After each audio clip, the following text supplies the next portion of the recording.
On a journey, mile markers show your progress toward a destination. New places to see, new people to meet. And yet, adulting? It's exciting. And it's hard. New experiences. New fears to conquer.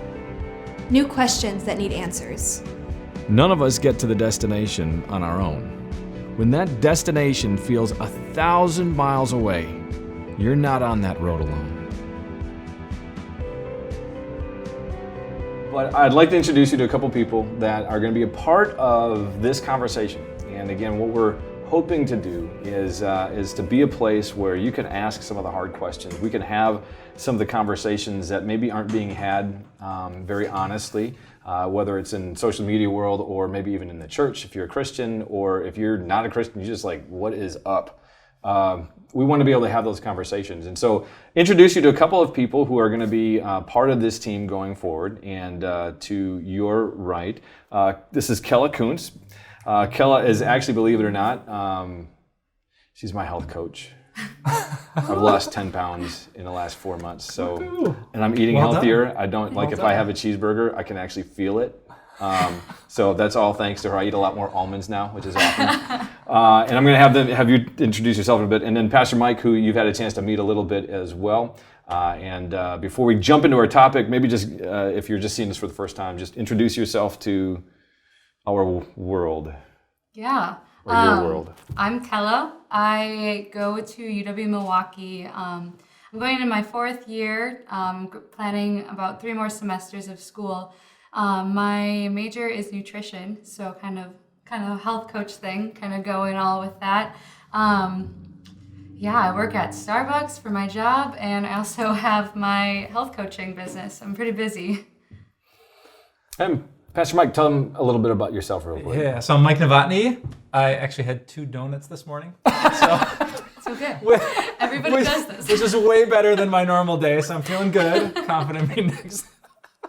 That would make me feel guilty. Is that how people feel when they walk into church? There will be a confession afterwards. We'll do an absolution someplace. All right. Yeah. I didn't know this part of the background. So I'm a pastor up in Appleton, Wisconsin, and I work with Time of Grace, which is a media ministry that uses all kinds of platforms to talk about Jesus. Yeah. And one of the things that we wanted to do today as we've been talking kind of amongst ourselves, Kella and I have had a chance to be part of a group for some time, and we were part of a larger group that was speaking just about the things that 18 to 25-year-olds wrestle with. And one of the biggest things that kept coming up in our conversations was the idea of mental health, particularly around the idea of anxiety. Can anybody relate? And if we're honest, can anybody relate? We'll talk a little bit about that later. And so what we wanted to do is we just want to have a bit of a conversation that is real and authentic, and kind of talking about some of the things that we're seeing, we're reading about, we're experiencing for ourselves that we have. And we want to bring the Bible into this as well. And as I was kind of preparing to lead something of this, there was a passage in Ecclesiastes, and we kept losing it, but I found it again. It's Ecclesiastes chapter 2, verse 22. And this is the wisest man who is saying this. He's tried all kinds of things, and he's seen all kinds of things, and he makes a statement about anxiety. And I want to maybe use this as a platform to talk about some of the anxieties that we see in our world, that we're hearing, that we're feeling. He says this: "What does a person get for all the toil and anxious striving with which they labor under the sun? All their days, their work is pain and grief. Even at night, their minds do not rest." Again, anybody relate?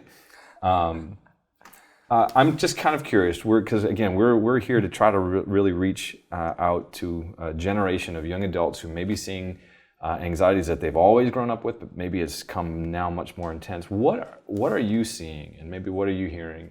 The anxieties of this generation, they call it Gen Z, basically, you're 25 and younger. Welcome, you're labeled Gen Z, whatever. But what are you seeing? Whether it's college students or people in your age group, and then people that you're working with, that you're counseling as well. Mm-hmm. Yeah, so definitely for my age, we have all of these goals and expectations, and we see just this end goal, but we never really think of the steps that we have to do to get there. It's either we make it or we don't. So that can cause so much anxiety on our lives day by day, just because it's all trying to work towards this end goal. So like for me personally, it's like graduate college, find a job, buy a car, get married, like all of these things just kind of like list and start stacking up. And if I start taking on too much of that at one time and really thinking about that, I feel myself like starting to like panic a little bit or get anxious, because I look at other people and maybe they have this and I don't have this, or other people aren't this far, or people are farther than me, kind of just this whole like conglomeration of who am I, and why does that make me have to be like somebody else? But it makes me anxious at the same time. So like definitely reaching those goals can make people anxious. Also, if it's even the right goal, like should I be thinking about this? Right. Does it make sense that I should graduate college in 4 years with no debt and all, like everything just perfect? Because a lot of times we think that life has to be perfect and follow an order. But the more that I realize, and the more that I see people around me realize, is it's common not to follow a specific order. But people still get anxious, myself and other people, if that order isn't found. Yeah. And by the way, we get to all ask each other questions. Like, so if you know, like you say something and you ask questions, or I ask questions, or you say something and whatnot. Yeah, I'm curious, as you wrestle with that, like practically, what does anxiety look like to you when you feel what you're going through? Feeling I mean, is anxious. it scrolling on your phone? Is it pacing? Is it staying up at night? Or what's the difference between being anxious and not? So for me, being anxious, I'll give you an example. The beginning of the semester, what I like to do is write down all of my assignments in a notebook, in a schedule. Yes, And I like that. You don't like that. You're not organized. Part of the health coaching thing is she said, I want you to journal. And I went, This is the organized part of the table. You can yes. I'll be the freelance. I'll be just over here having wistful thoughts. Yes. Sorry, go ahead. Okay. You seem a little bit defensive about that. But No, not at all. Want to fight? we interrupted you. I'm sorry. That's okay. The journal, the notebook. So writing down all these things, and I know like I'm going to get anxious in the situation. I knew going in, which is something that I've learned how to know when I'm going to be anxious. So I was like, you're okay. You don't have to do all of this now. That's in November. Like, you don't have to worry about it. But even like when I'm feeling anxious, I like my heart starts racing and like my thoughts are racing, and I feel like I have to start accomplishing all of these things. I start looking, like immediately I start like looking for relief through either like music or friends or something. But if I don't find that, I usually start like shutting down and start like pulling back into myself. And that's really like what I've learned, that when I'm the most anxious, I'm like the most like reserved and held back. Like I don't want anybody to really like bother me, kind of thing. Mm-hmm. Yeah. Interesting. What have you seen? What do you sense for this younger generation, or some of the stories that you've heard? Yeah. Well, Kella said, there's these bold, ambitious goals. You have so much you want to accomplish. And especially with a phone in our hands all the time, you get to see what people accomplish. Not just celebrities turn on the TV at night, but on Instagram, what all your friends are doing. So it's hard. It's almost like that notebook makes you anxious, but you can put away the notebook. But when we pick up our phones, The next thing. it's like the notebook is always in front of us. And as I've studied more, like generationally, growing up, I don't remember people talking about anxiety. Not because it didn't exist, but I think it's so much more prevalent because those moments where you're just face to face with all the stuff you could do or should do, now it's like we can't get away from it. Mm-hmm. They talk about that with bullying. Before, when you left school on a Friday, you could get away from the bully until Monday when you came back. But then the smartphone came out and you can't get away. And like goals, as good as they are, I'm a goal setter too, it feels a little bit like goals can bully you in the sense that look how far you are, look how much you have to do. And then I can't get away from it of I should be eating less donuts or fewer donuts. I should be graduating by this time. I should be working here. I always want to go on a trip to that place. Look at their nice wedding or that beautiful baby shower. And it's the bar, I call it OCD, obsessive comparison disorder, where you just obsessively and instinctively compare your real life to the stuff you can't get away from. So, man, that's what I'm seeing. I feel a little bit of that myself, but especially with younger people in our church, it's so hard to Yeah, right. Just, turn it off. I mean, these are all our everything is here. Our friendships happen here. We read our Bibles here. Your money is there. Yeah, exactly. And all the blessings of that, but the dark and dangerous side is it always gives you a chance to compare. And I think comparison is at the root of so much anxiety that we feel. I'd like to give you guys both a definition that I've been trying to work through and researching. Is it true? I'm looking at the Bible. I'm looking through my own experiences and other people. I'm always trying to look at things. How can we find something that simplifies? How can we make sense of it and something that I can do bite size? Like I liked how you were saying, that's a November. That's a November. Keep talking to yourself. That's a November. And say it in the mirror and have your ringtone. It's a November. It's a November. Whatever. But I like trying to find things that are truthful and helpful. And one of the things that I discovered going through, again, helping and walking with somebody who was also trapped in the result of anxiety, and it was a realization or this thought that fear is a confession. Okay, a lot of times, like, don't be afraid. I mean, if you're a Christian, it's like, don't be afraid. It's the biggest command in the Bible. Don't be afraid. Do not be afraid. It's all over the place. Don't be afraid. But that what fear is it's really a confession. And it's not really even, it's not even voluntary. It's just boom. You were confronted with a circumstance. It can be sudden, it can be a thought, but usually it's a circumstance, and then in our mind, we translate it to the worst possible outcome. And we can feel that, you know what it feels like. It's like that ball in your stomach, and it kind of comes up through here, and then it breaks into a sweat, and it just pours out, and your heart skips a beat. And that fear is a confession of a need for help or rescue, is the way that I have seen it. And a lot of times the help that we need in that moment is, I need more information. I've found that then unconfessed fear, when you don't have some place to say, this is what I'm afraid of, this is the story I'm telling myself, that unconfessed fear turns inward. And that's when you start, we basically start behaving in ways that are self-destructive or destructive to other people. I'll give you just an example to try to illustrate it. It's one of my favorite ones. So you've probably all had at some point, if you're driving, the experience of driving down the road and you see red and blue lights in a rearview mirror. You've had that experience before? I have. Okay.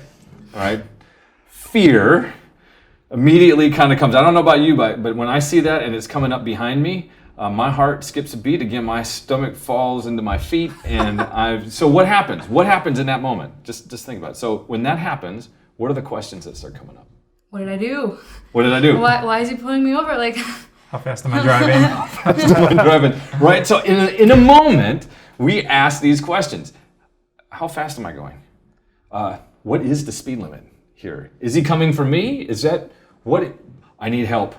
But in that moment, I'm afraid. And then comes the moment of truth. He passes you by. Okay, we got the information that we needed. Oh, he wasn't coming for me. I'm okay. Or he pulls you over, and at that case, you may need rescue. So either way, you get the resolution, you get the information that you need. So I want to put out to that idea that fear is a confession of a need for help or rescue, and that when we don't have a place where we confess and say out loud what I'm afraid of, what the story is I'm telling, that it really turns inward. And again, I had a couple former students who were lifeguards. Some of you guys may have been lifeguards before. What was one of the first things that you were taught?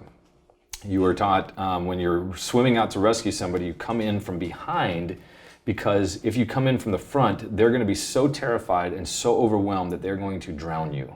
and you're both going down. So there's actually, in that moment of rescue, there's tremendous danger for the rescuer and the person who is drowning as well. So that's what anxiety a lot of times do. Now, that's not a perfect analogy. Every analogy dies the death of 1,000 qualifications, I think is how that goes. But if fear is a confession, what do you think this generation is saying I'm afraid of? I think it's the fear of not being enough. That kind of goes back to like the whole expectations, but also then you make it on yourself more.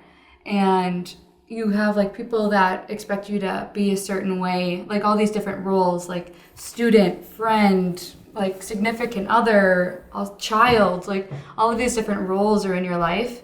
And trying to balance those and being afraid that you're not going to be enough in one of those can really start to cause some like questioning thoughts, and it's really makes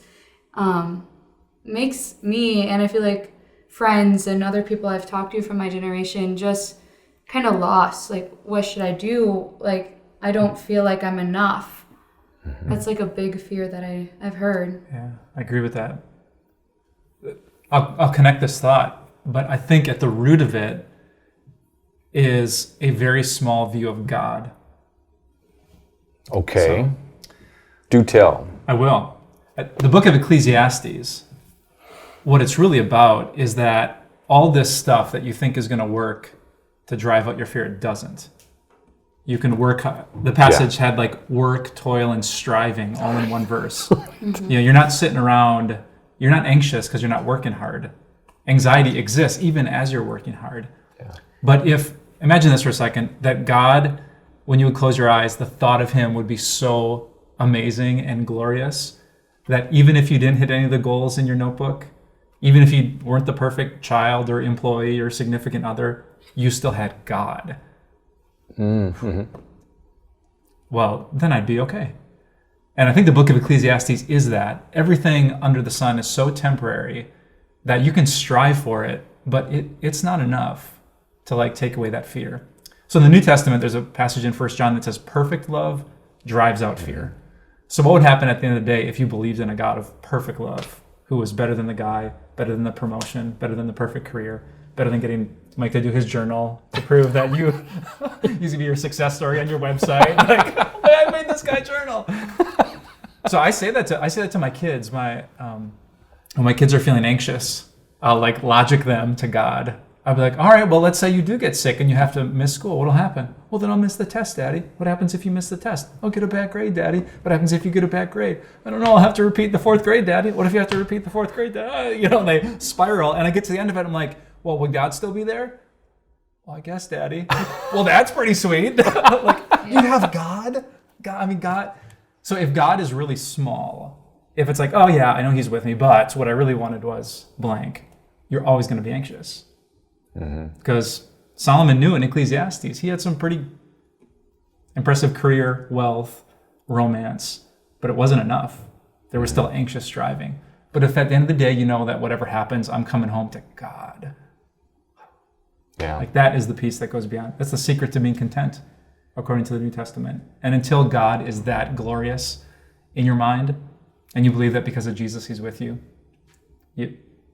I've gotten to achieve a lot since I was in my 20s, and it hasn't made me less anxious because the numbers just get bigger, and the goals you just get a new list of goals in your notebook. You never finally check that box, because the real box of the heart is God.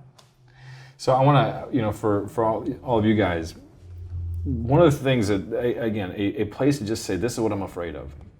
I would love for you guys to just list.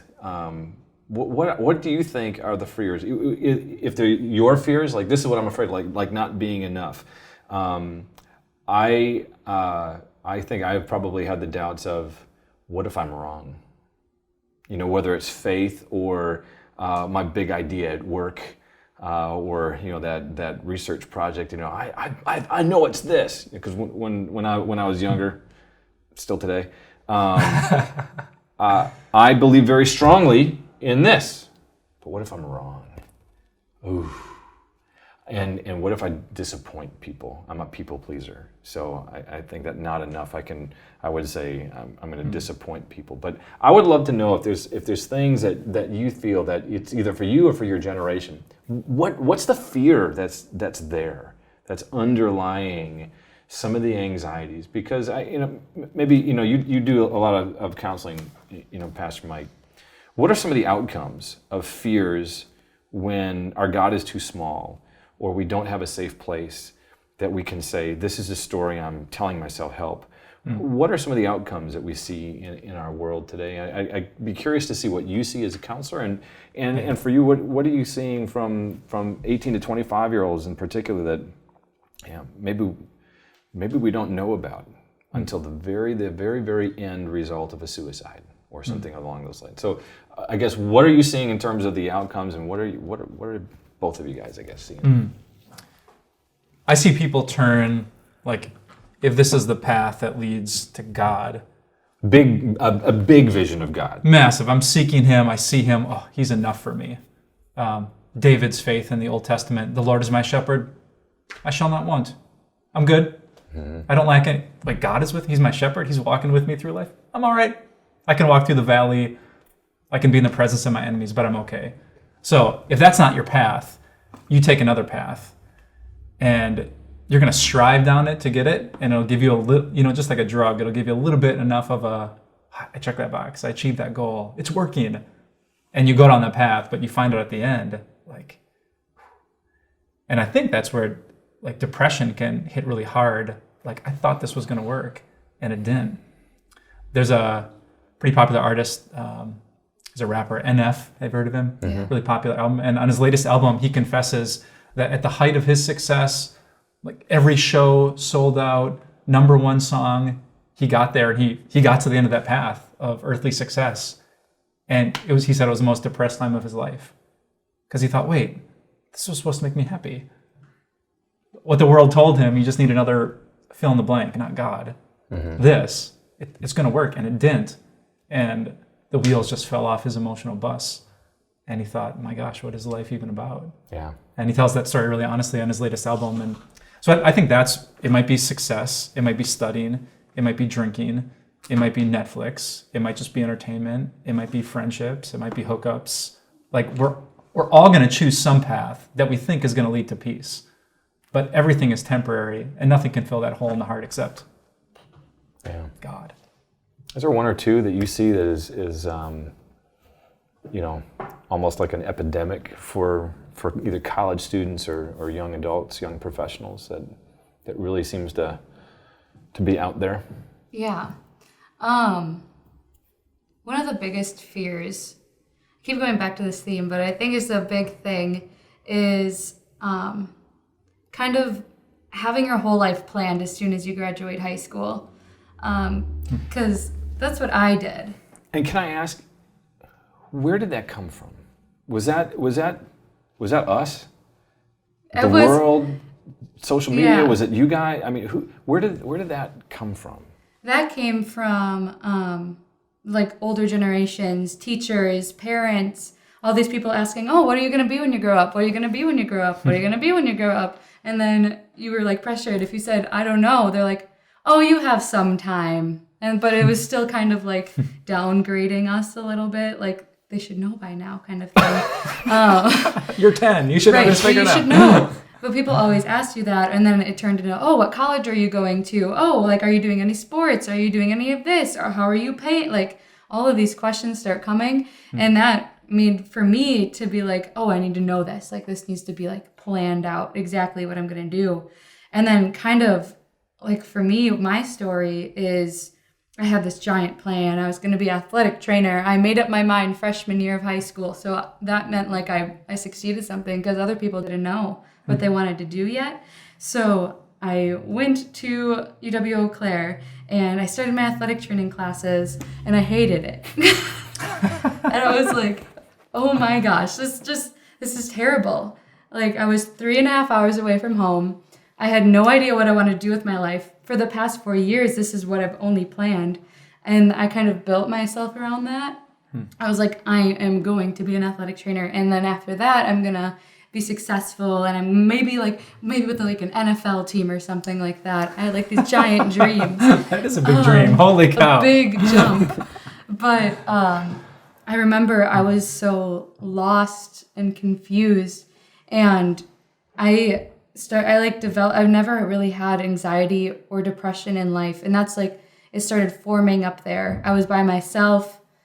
I was completely lost. I had like nobody to really talk to besides, like, there was one person from my school who went there. So I was kind of lucky. But everything I've been planning for just like came out underneath me. And I was like, oh my gosh, what do I do? Like, I remember that the day I was just kind of like, I knew like I wasn't gonna do athletic training anymore. Maybe I'd go home or something. I didn't really know what I was gonna do. And I was like applying to other colleges online. And I remember like this giant just like rush of anxiety and panic just like hit me, and I couldn't breathe, and I like fell onto the floor, like literally like this giant panic attack. And I was so scared. I had no idea what was happening to me because it's never happened to me before. And I had nothing was there for me. Like, my roommate wasn't there, anything. I remember like calling my mom and just crying, and I was like, Mom, like, help me. Like, I don't know what to do. I'm like completely lost. So like she really calmed me down, and then one other person like reached out to me. But I remember that feeling of like, I am super lost. There's nothing. I think there's like nothing for me. And because of that, now I like kind of stop myself from trying to overplan. Not till November. That's like where that comes from. But that's definitely been like the lowest point in my life, and I made it through. So I know I went like relying on God was really important for me, because that's all I had. Literally, like, there was nothing else. So knowing that like God got me through that, I know like He'll get me through really anything. And I don't plan to the extent that I did, because I know God is looking out for me already. It's interesting, the idea of that plan. That there's a statement that says, disappointment comes from unmet expectations. So disappointment comes from unmet expectations. And the trick on that, Brené Brown kind of hits this in her book Rising Strong. She hits this idea that many of our expectations begin as stealth assumptions. It's an assumption that just kind of sneaks in there, and it parks itself, and it just keeps repeating itself, and we see it long enough that it becomes an expectation, not one that we actually consciously really made. It starts as a stealth assumption, but then again, when you don't meet that expectation, you feel the frustration, you feel the disappointment.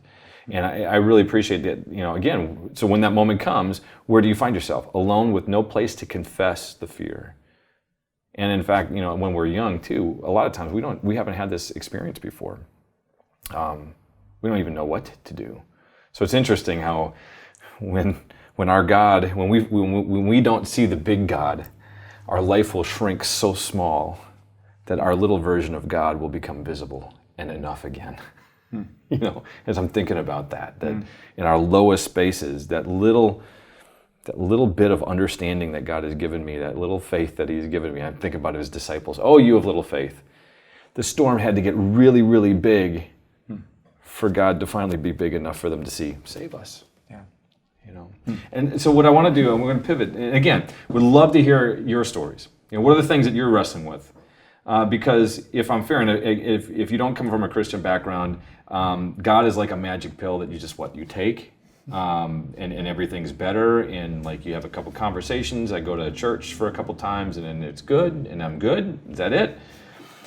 I want us to respect that honest idea with these words from what Paul wrote in Philippians, and he says this: do not be anxious about anything, but in everything by prayer and petition with thanksgiving, present your requests to God. And I can kind of feel Mike go a little bit further than that, or before that, because he'll say it even more like this. Like, okay, I'm anxious. He'll say this: rejoice in the Lord always. I will say it again, rejoice. Let your evidence be, your gentleness be evident to all. Here it is. The Lord Is near. near. Boom. Do not be anxious about anything, but in everything by prayer and petition with thanksgiving, present your requests to God. Pastor Mike? Oh, I'm chomping at the bit. You just say go. Go! I'm so glad you chose that, because I think what all of us, no matter what generation we're from, how old we are, what's in that passage is what you want. Joy, to not be anxious, to have peace, to be content. And Paul's going to get there by the end of the chapter to say it's actually a secret. Most people don't figure it out. They think, like Ecclesiastes, it's this path. If I just had this much money, I'd be happy. If I just met the significant other, I'd be happy. If I just made, fill in the blank, I'd get there. And Paul knows, no, here's the secret. If you believe that God is near, like there's a source of joy for me. I sometimes tell the story, when my first daughter was born, my wife Kim and I didn't know what we were going to have, a boy or a girl. So here's the surprise. So I'm holding on to her leg because the doctor told me to. So I'd seen all these movies where the guys are smoking cigars like somewhere else. I think that is gone. That is long gone, by the way. So I'm holding the leg, and here this human is coming out, and it's this little girl, our Brooklyn. And I've never wept like that in my entire life. It just comes bursting. And in that moment, when someone so beautiful and personal to me was so close, like in my arms, if you would have asked me, hey, how much credit card debt do you have? Like, all the struggles were just gone. Anything bad about my life, I forgot, because something so good was right here. And I think of that. God is always right here because of what Jesus has done. The question in the spiritual battle is he that good? Right. Is he better than newborn babies? Is he better than killing it at work? Is he better than 500 likes on Instagram? If we can seek God until he is that glorious and good, then Christianity has the best promise on the planet, that you don't have to strive to get to God. He loves you so much, he worked to get to you. Then you can rejoice always. Then you don't have to be anxious. The Lord is near. Yeah. Boom. How does it make you feel? How do you hope that lands with your generation? I really think that that's something we do have to remember, because all of the social media and just kind of, we seem connected, but we're more disconnected than ever. Nobody is near. Everybody's there, but not near. So I like that. There's the songwriter in me just kind of went off. Everybody is there, but nobody is near. Yeah. And then Grover from Sesame Street. Near? She had this beautiful spiritual thought, and you went to Grover with it. Oh, man. I'm tracking with you. Keep going. I like this. Yeah. So, if there's something, I have a problem or something, I know, I can call my friends and they'll be, everyone's I'll be there for you. But nobody's I'm near. I'm right here. I can give you a hug. I can love you. I can listen to you. That's really the big thing about that. Yeah, to have perfect love that close. Always. Perfect love that close. And for me, I've gained that from reading the Bible and going through all these different things.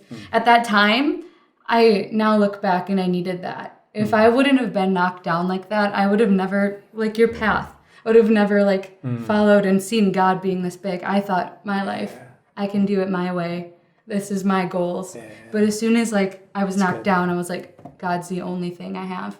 That's so good. And that's his mercy too, because instead of letting you get all the way until over 40, there, until you hit that wall, in his grace, he just broke you when you're 18 or 20. Yeah. And now you have to find a different path that's leading you to a healthier place. Right. And I'm thinking, Paul, he's writing these words about joy and peace, and where's he sitting? Prison. In jail. Yeah. He had these great plans to be the best missionary ever, and God let injustice put him behind bars, where he finally learns the secret. Right. So it's so cool that in our weakness and the messiness of life, God is working to spare us from deceptive paths. Sometimes, like how you said it, sometimes he's all you got, and then you realize he's all you need. So. This has been great. So I want to close with this, because somebody's begging this question. I'm a Christian, maybe, but I'm in that space where everything I thought I knew about God isn't adding up. I've seen injustice in the world. I'm anxious, I'm fearful, none of this is making sense. So maybe this question is coming from that person, or maybe it's coming from, I've heard these Christian people talk about this God, but what you're saying sounds like something I would really like to have. So, Pastor Mike, how do you answer that question? How can I have this Lord near in my life? How do I get that? Yeah. Call me biased as a Christian, but I say Jesus. What do you mean by that? If God is Help this me. perfect source of love, I'm always going to have the fear that I'm not good enough to be close to him. But the thrilling, good news that really changed the world was that the reason Jesus came and loved us and died on the cross was so that no matter what our story is, whatever fears and mess we bring, he takes care of it so that we can believe that God is with us. When I hurt someone and I'm not loving to them, if I say something nasty to my wife, she wants a little distance. And it's so natural to assume that about God. He must want some distance from me. So if a person's in that space, I would say, seek to know about Jesus.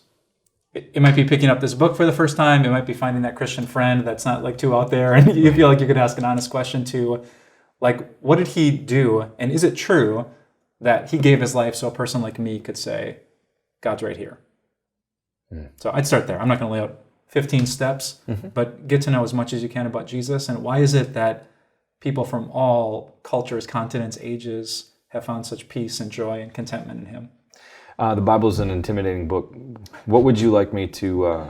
Where would I start so that I didn't get lost in the weeds of all the stories in the Old Testament and New Testament? And where is there a space in this Bible that I can find that? My answer is, whatever page you pick, make sure there's someone next to you. I've tried to answer that question for other people too. Go home. You don't know anything about the Bible. Go home by yourself, and I'll tell you the page to start on, and it'll be easy. It's not easy. It's like the ocean, and you need someone to guide you through it. So I call it the we version. There's a really popular Bible app called the you version. Yeah. At our church, we call it the we version. You'll never understand the you version unless you have we. Yeah. So I would encourage people to start with the life of Jesus, like in the book of Matthew. But if you try to do that alone, I bet 90% of it's going to go over your head. But if you do it with someone who loves Jesus and can say, oh, yeah, I've read that for years. Yeah. That's the key. It takes a little humility, but it blesses you in huge ways.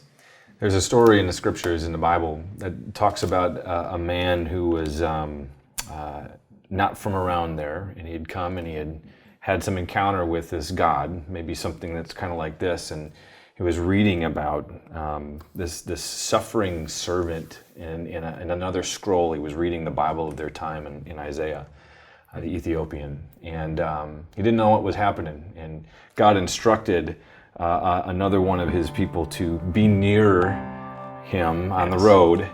And so when he came, was it Philip, who was then given the opportunity to say, "Hey, do you know what you're reading? Let me help you understand that." And into that, the Bible says, into this story, Philip actually kind of disappears, but the Ethiopian goes back to his country filled with joy. Yep. And that's what we want for you.